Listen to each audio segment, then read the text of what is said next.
Hi everybody, this is the tutorial for Still. My name's Billy from Piano and Pies. Let's get stuck straight in.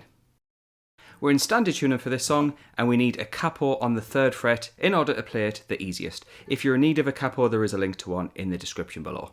Right, let's delve in with the first verse. So, what we have is 4 chords we need to play.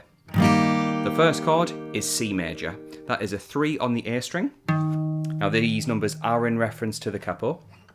We've got 2 on the D, an open G, 1 on the B, and an open E. We won't play the low E string for this chord. I will talk about the other 3 chords we need for the first verse to begin with, then I'll break down the strumming and structure afterwards. Now the second chord we need is an A minor, which is an open A, 2 on the D and G, 1 on the B, and an open E. The third of the 4 chords is a D minor chord, and that is an open D, 2 on the G, 3 on the B, 1 on the high E. We won't need the E or A strings for D minor. And the last chord we need is a G major chord, which is a 3 on the E, 2 on the A, 0, 0, 0, and then a 3 on the high E. If you're familiar with G major, which includes 3 on the B string, feel free to use that. It's just 2 different voicings of the same chord. Okay, so we have C to A minor, then D minor to G. Now let's break down how we can play those.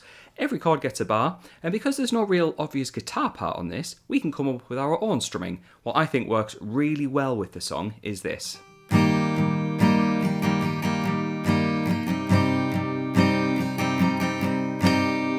So what every chord gets is down, down, down, down, up, down, up, down, down, down, up. I'll play that slowly on a C major chord. And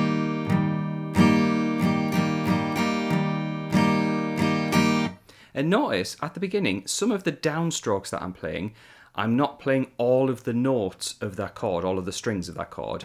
I'm playing just some of the lower pitched ones.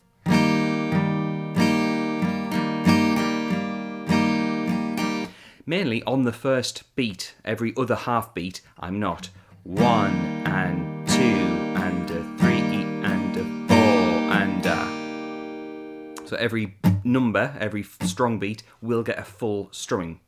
Now what I'm going to do is demonstrate that a little bit faster with all the chords so you can see how all of these chords for the first verse come together.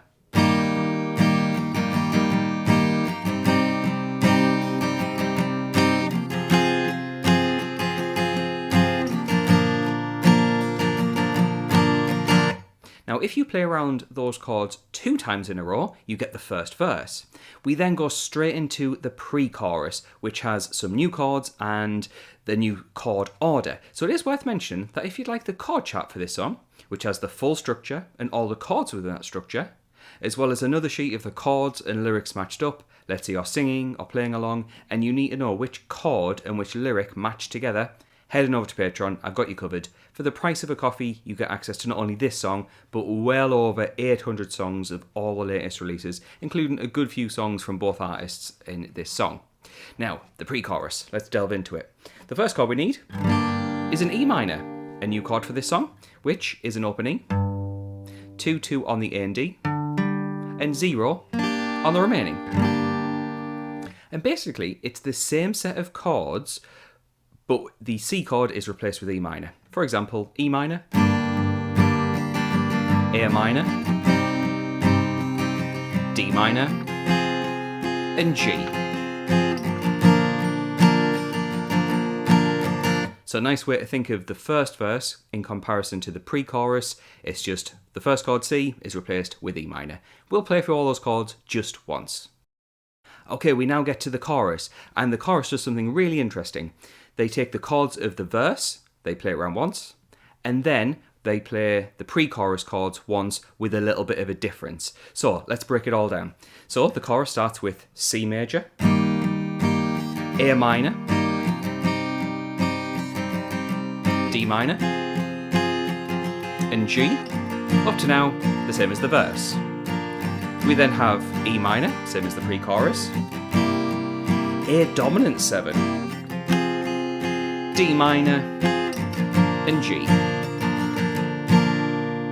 So yeah, hopefully you could see there, it's the first time round of the verse and then the first time round of the pre-chorus, but the A minor chord turns into A dominant 7. You see this in a ton of Bruno Mars songs. An A dominant 7, or A7 for short, is an open A string, 2 on the D, open G, 2 on the B, open E.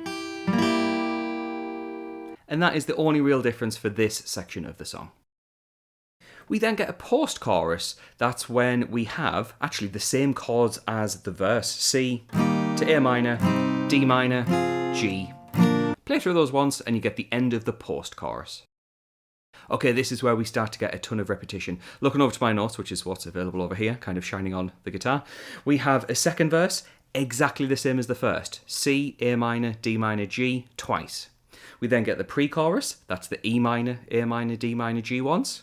We then get the chorus, exactly the same as the first chorus that we described. So we'll skip past all of that. In fact, the post-chorus happens, that's the same. And then we get a bridge. And the bridge is just the same chords as the verse. C to A minor, D minor, and G. Play that round twice.